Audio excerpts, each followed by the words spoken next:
Esta mañana hemos tenido la oportunidad, la presidenta de Ciudadanos, Inés Arrimadas, que hoy está aquí con nosotros, de repasar muchos de los asuntos de actualidad que evidentemente en este momento preocupan tanto a los andaluces como al conjunto de todos los españoles.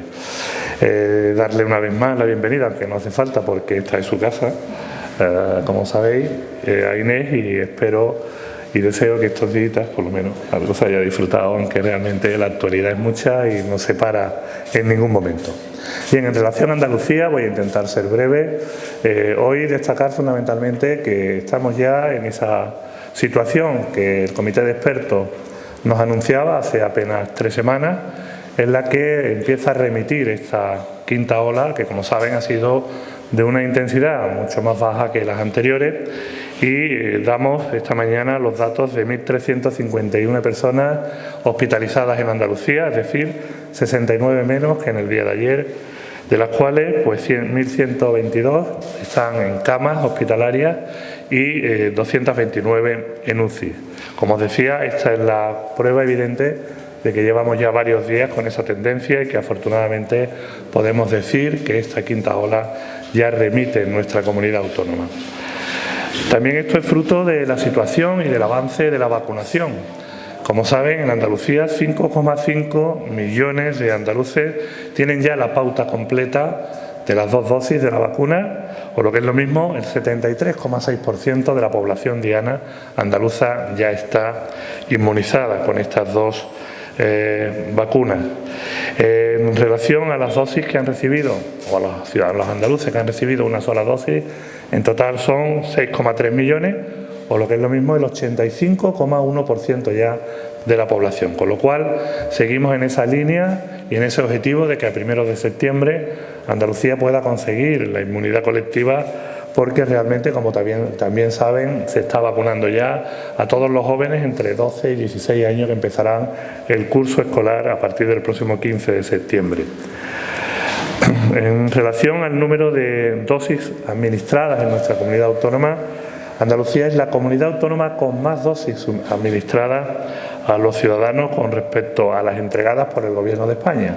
El 92,3% de las dosis que hemos recibido han sido inoculadas. También en materia de empleo hemos repasado y hemos dado también los datos a nuestra presidenta en relación a cómo Andalucía se consolida definitivamente en la EPA como la comunidad autónoma que crea más empleo y donde también hay mayor número de trabajadores autónomos. Hace pocas fechas ya, en este caso adelantábamos a la Comunidad de Cataluña, pero en este momento ya esos datos, como les decía, se consolidan. 1 de cada 3 empleos que se crean en este país en este momento se están creando en Andalucía, afortunadamente. Andalucía aumentó la ocupación absoluta del número de contratos durante este último mes, y además en materia turística, como también habrán podido comprobar, pues los datos son muy positivos. Se han superado todas las previsiones que inicialmente estaban establecidas para los meses de julio y agosto en cuanto a pernoctaciones y alojamientos en nuestra comunidad autónoma, superando ampliamente el mes de julio el 70%, y esperamos alcanzar a final de este mes de agosto el 85% y en algunos puntos, en algunas provincias, incluso superar el 90% de ocupación. Esto en términos absolutos pues sitúa también a Andalucía como líder en reservas en materia turística a nivel nacional, con un 25% de las reservas, seguida de Baleares en torno a un 16% y Canarias en un 15%. Es decir, son datos, como les digo, muy positivos para el empleo, sobre todo en nuestra comunidad autónoma, y para recuperarnos de esa crisis económica que también la COVID nos ha dejado durante el año 2020 y el primer semestre de 2021. Las previsiones de crecimiento del Observatorio Económico Andaluz y también de otros indicadores como el BBVA sitúan que Andalucía recuperará prácticamente un 7% del PIB perdido en el año 2020 en este 2021, y las previsiones para 2022 también apuntan a un crecimiento en torno al 5,5-6%, o lo que es lo mismo, a finales de 2022 podremos haber recuperado todo lo perdido en materia económica a lo largo de esta crisis sanitaria. Por último, 2 datos más en cuanto a la justicia. Como bien saben, en esta última semana se han abonado todos los honorarios de la asistencia jurídica gratuita a abogados, procuradores y colegios de abogados y procuradores de Andalucía. Hemos vuelto a batir un récord. Ya en menos de 20 días cobran nuestros abogados y nuestros procuradores unos servicios que hasta que Ciudadanos no llegó al gobierno andaluz cobraban en 14 meses y a veces hasta en 2 años. Esa yo creo que es una gran diferencia que puede poner de relieve cómo se gestiona en los gobiernos en los que Ciudadanos está presente y cómo gestionaban los gobiernos anteriores a la llegada de esta formación política al gobierno de Andalucía. Asimismo, también hemos dado cuenta y hemos estado hablando de las auditorías.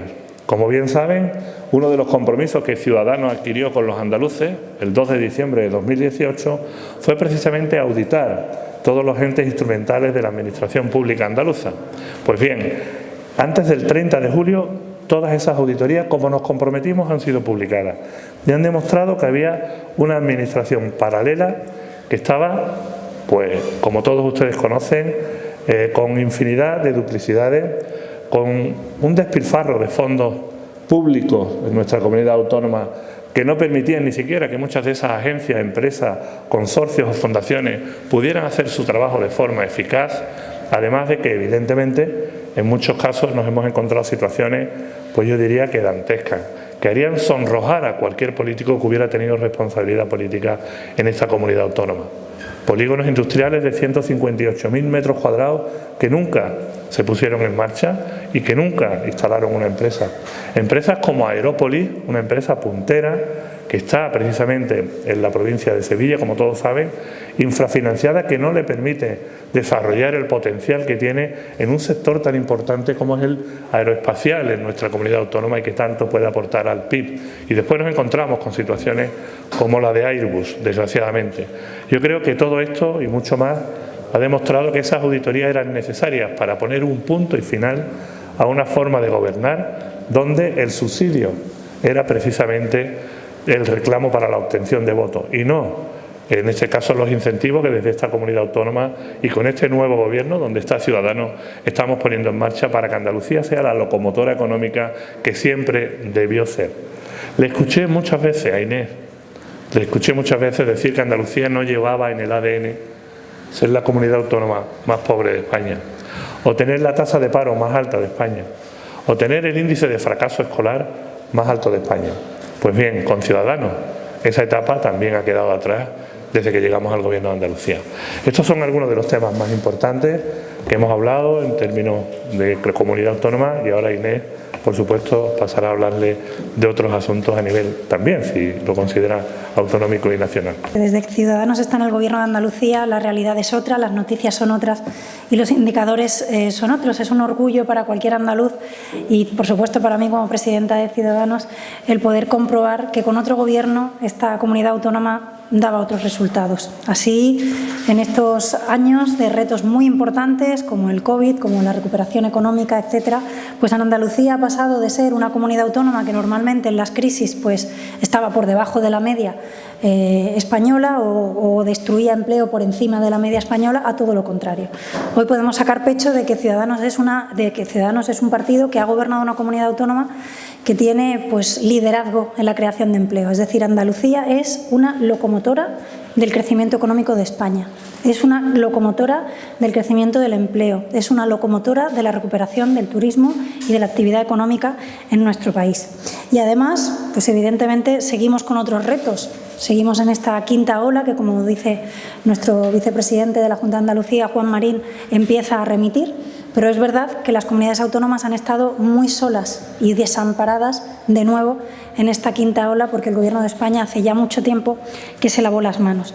Pero podemos sacar pecho, como digo, de que Andalucía está por encima de la media en vacunación, lidera la recuperación económica y que además, pues esta misma semana, por poner un ejemplo de políticas sociales, esta misma semana se ha aumentado en 10,4 millones de euros el dinero destinado a la dependencia de nuestros mayores, en las residencias, en la dependencia también de personas con discapacidad. Y otra de las cuestiones que nos tienen que hacer sentir más orgullosos es este desmontaje de la administración paralela de chiringuitos socialistas que se habían formado con nuestro dinero en nuestra comunidad autónoma durante más de 30 y pico de años, ¿no? Nosotros no dejamos de trabajar ni un día desde el Gobierno de la Junta de Andalucía para resolver los problemas de los andaluces, pero es verdad que los problemas de los ciudadanos son globales en el conjunto de España. Los grandes problemas que sufrimos y que sufren la ciudadanía de Andalucía pues son los mismos que los que sufrimos en Cataluña, los que sufrimos en Madrid, los que sufrimos en otras comunidades autónomas. Durante este verano, este mes de agosto, se ha sufrido, pues yo diría que 4 principales crisis en España que no han tenido una respuesta adecuada, por no decir ninguna, del Gobierno. Esta quinta ola del COVID, que ha sido dura porque ha tenido incidencias acumuladas muy altas, sobre todo en algunos lugares, pues ha tenido, como digo, un desamparo absoluto por parte de las comunidades autónomas que no han visto al Gobierno ni para darles seguridad jurídica, ni para darles respuestas, ni para darles herramientas, ni paraguas, como digo, jurídico o político para tomar decisiones. La segunda de las crisis, sin duda, ha sido el precio de la luz. No me quiero imaginar lo que estarían haciendo y diciendo el PSOE y Podemos si estuvieran en la oposición en este momento. No me lo quiero ni imaginar lo que estarían haciendo y diciendo si fuéramos otros los que estuviéramos gobernando con estos precios de la luz. Yo no digo que haya una solución fácil a largo plazo para solucionar el problema de fondo, pero desde luego que sí que hay soluciones y sí que se pueden tomar medidas. De hecho, nosotros hemos presentado iniciativas en el Congreso de los Diputados y creo que lo que merece este país es una mesa de la energía. Es un pacto nacional por la energía, con una mesa de la energía, con soluciones técnicas, con soluciones realistas a corto, medio y largo plazo para hacer que el precio de la luz no sea un problema para las familias, pero tampoco sea un problema para la competitividad de nuestro país. Quiero hacer esta referencia que es importante. El elevadísimo precio de la luz no es solo una losa a final de mes para muchas familias, es que es una losa para la competitividad de nuestros negocios y nuestras empresas, que tienen que competir con otras empresas en otros países que tienen una luz mucho más asequible que la que tenemos en España. La tercera de las crisis que hemos vivido en este verano ha sido el caos en Ceuta. Es para sacarle los colores al Gobierno de España los contratiempos que ha tenido judiciales porque no están haciendo las cosas bien. Insisto otra vez en esta idea, no me quiero ni imaginar qué estaría diciendo Podemos y el Partido Socialista si estuvieran en la oposición y otros gobernáramos haciendo esas chapuzas que están haciendo en Ceuta. Porque el retorno de los menores se tiene que hacer respetando la ley y los procedimientos, para que España no quede en mal lugar y para que no se vulneren los derechos. Y por último, yo creo que una crisis que está poniendo los pelos de punta a todo el mundo, que es la crisis de Afganistán. Miren, en los últimos días hemos tenido a otros líderes europeos que han salido a dar la cara desde el minuto 1, desde el minuto en el que se vio que Kabul iba a caer. Podemos poner otros ejemplos. Merkel compareció el 16 de agosto, Macron compareció el 16 de agosto, Johnson compareció el 15 de agosto ante los medios y el 18 de agosto ante la Cámara de los Comunes, Draghi compareció el 16 de agosto en rueda de prensa. Es decir, solo estoy poniendo líderes de países europeos homologables a España que hace ya muchos días que salieron a dar voz y a dar transparencia a las iniciativas que iban a llevar sus países respecto a esta auténtica crisis política, humanitaria, militar que se está sufriendo en Afganistán, pero que evidentemente tiene consecuencias para todo el mundo. España ha perdido más de 100 vidas en Afganistán. Más de 100 servidores públicos españoles han perdido la vida en Afganistán durante todos estos años, miles de servidores públicos de otras naciones y desde luego pues es una terrible noticia, es un fracaso tremendo de Occidente lo que hemos sufrido, lo que estamos viendo en Afganistán. Pero desde luego necesitamos que Sánchez dé la cara. España es un país demasiado importante como para que su presidente no haya dado ya una comparecencia, rueda de prensa y en el Congreso, para dar explicaciones. ¿Qué va a hacer el Gobierno de España? ¿Cuál es la posición de nuestro país ante la caída del Gobierno de Afganistán y el triunfo lamentable de los talibanes? ¿Qué va a hacer el Gobierno de España ante las instituciones europeas para coordinar una respuesta? ¿Cuál es el minuto y resultado de las labores de rescate de las personas que deben ser protegidas por nuestro país que están todavía en Afganistán? Todas estas cosas tienen que ser explicadas por el Gobierno de España. España es un país demasiado importante para que su presidente aún esté de vacaciones y no haya dado la cara cuando todos los líderes han dado la cara hace días.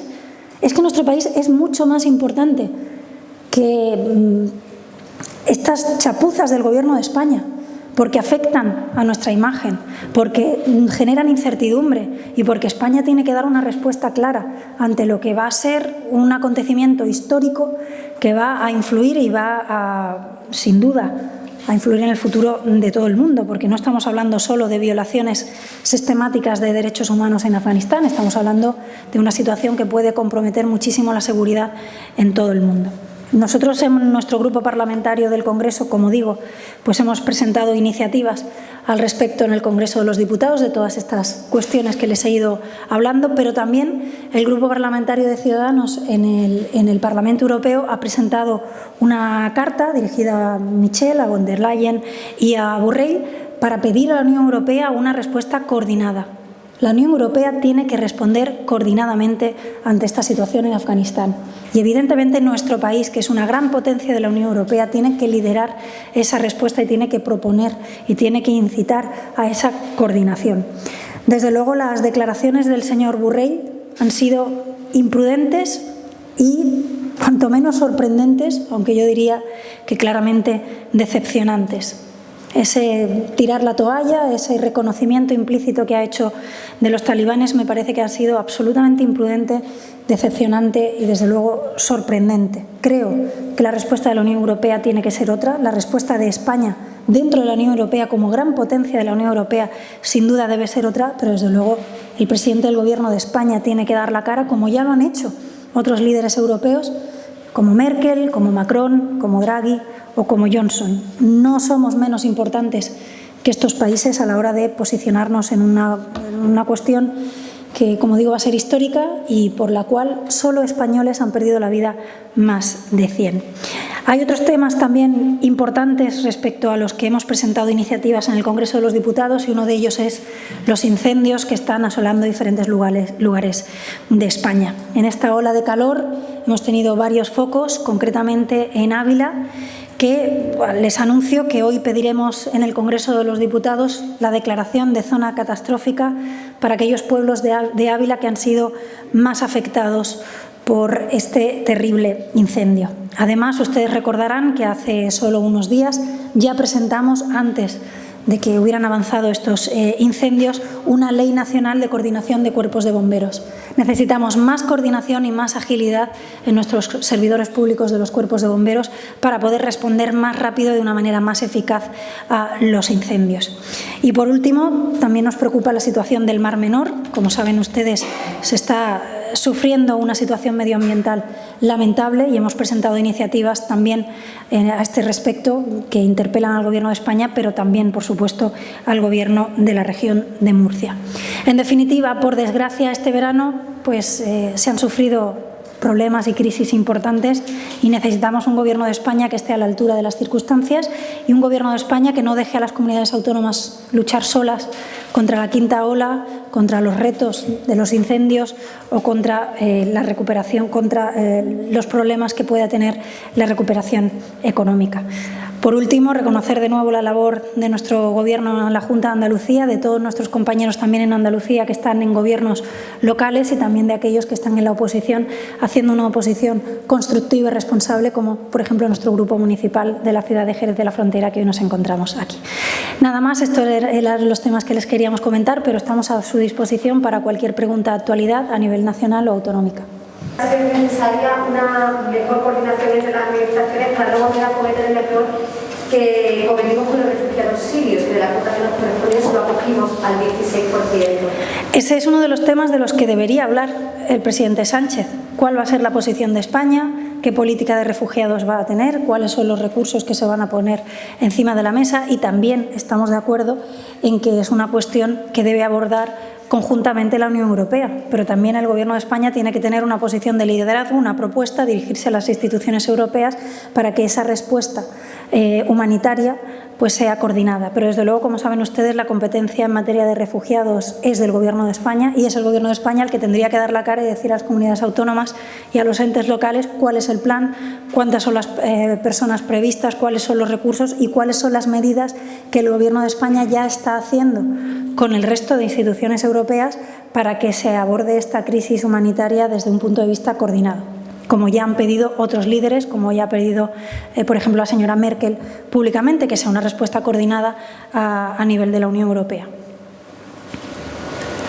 Y yo le voy a hacer otra pregunta también sobre Ceuta. Hoy se acaba el plazo que dio la Audiencia Nacional para paralizar las devoluciones. ¿Ve bien que se retomen esas devoluciones? Yo lo que veo bien es que se hagan conforme a la ley. ¿Por qué tenemos que tener un gobierno siempre haciendo las chapuzas y encima por detrás? Pues hagan las cosas bien, cumpliendo la ley y dando transparencia. Así es como se tienen que hacer las devoluciones, cumpliendo la ley y con transparencia, porque cuando uno hace chapuzas y las hace opacas, pues al final viene la justicia y te paraliza los procedimientos. Yo creo que todos los españoles queremos que se defiendan nuestras fronteras, que se defienda la integridad territorial de España y que se haga conforme a la ley y que las devoluciones se hagan conforme a la ley, no con chapuzas opacas, que es lo que está haciendo el Gobierno de España. Inés, de Eva Saiz del País, sí. Te has referido anteriormente, pero quiere saber un poco qué propone Ciudadanos en materia de ayuda humanitaria con Afganistán, ya que tanto Villacís como Rocío Ruiz han sido muy explícitas en cuanto a puesta a disposición de plazas. No sé si desde Ciudadanos hay más ofrecimientos puntuales o concretos. Y una segunda cuestión, si se siente apelada por lo del sentido de Estado que reclamó ayer Bolaños a la oposición. Bueno, pues empezando por la segunda de las respuestas, yo creo que el mayor sentido de Estado es que un presidente del Gobierno deje sus vacaciones para hacer una comparecencia, a ser posible, en el Congreso de los Diputados, si no es mucho pedir, para hablar de esta auténtica crisis, que es ni más ni menos que lo que han hecho todos los líderes europeos. Nosotros somos un partido responsable, siempre hemos estado al lado del Estado, siempre hemos estado al lado de España en los conflictos importantes, lo estuvimos en Ceuta, lo hemos estado durante la pandemia, lo estamos ahora también en Afganistán, pero desde luego tenemos que tener una posición de país y esa posición de país tiene que dar la cara al presidente del Gobierno y tiene que haber un pleno en el Congreso en el que se consensúe una posición. Y enlazando con la primera de las preguntas, creo que cualquiera que tenga un mínimo de sensibilidad y vea las imágenes de Afganistán y se pueda imaginar lo que van a sufrir muchas mujeres, niños y también personas que han colaborado con los países occidentales en labores de traducción, etcétera, pues puede saber que hay que actuar. Ahora bien, yo digo dos cosas. Me gustaría que fuera el Gobierno de España el que dijera cuál es el plan que tiene pensado con este tema, porque estoy convencida que una vez que haya un plan nacional, estoy convencida que habrá colaboraciones de las administraciones autonómicas y locales para poderlo llevar a cabo, porque esto va a requerir colaboración autonómica y local, pero desde luego liderazgo del Gobierno nacional. Y segundo, que espero que el Gobierno de España esté ya iniciando los trámites para coordinar con el resto de la Unión Europea una respuesta humanitaria a este problema que es muy importante, que es histórico, por desgracia, y que, como digo, pues está dejando imágenes que creo que no vamos a olvidar nunca, que van a permanecer en nuestra retina. Y desde aquí quiero hacer pues un reconocimiento a esas mujeres valientes que ante talibanes armados hasta los dientes pues se atreven a hacer reivindicaciones de sus derechos, ¿no? Para mí eso sí que es valentía, eso es feminismo. Y desde luego pues se merece cuanto menos un reconocimiento, porque esas personas están jugándose literalmente la vida por defender sus derechos. Sí, yo tendría dos preguntas que tiene a Juan María. La primera es, teniendo en cuenta las auditorías que se han realizado de los organismos externos de la Junta de Andalucía y concretándolo en el caso de Jerez de la Frontera, ¿qué medidas se están planteando, se están barajando para mejorar la gestión de la Real Escuela? Y preguntarle también si se ha firmado ya el acuerdo para renovar el Gran Premio de Motociclismo de Jerez. Bueno, en relación al primero, ya las medidas las hemos ido tomando desde que empezó la legislatura. Por lo tanto, la Real Escuela ya prácticamente se sometió a una auditoría cuando, en este caso, asumí la Consejería de Turismo y cayó bajo mi responsabilidad. Hemos sido capaces de sanearla y también de llevar a cabo todas las acciones que ahora las auditorías confirman, pero que, insisto, ya se han llevado a cabo. En relación a lo segundo, lo que es la firma del convenio para el Gran Premio de Velocidad de Jerez para los próximos los próximos años, se va a firmar muy probablemente en la primera quincena del mes de septiembre, una vez que pase por el Consejo de Gobierno la modificación presupuestaria, puesto que, como saben o supondrán, el canon pues también cambia, se actualiza, llevaba algunos años ya de retraso en esa situación. Hemos llegado a un acuerdo con Dorna, precisamente hablé con Carmelo Espeleta antes de ayer y nos veremos en la primera quincena de septiembre para firmar el convenio.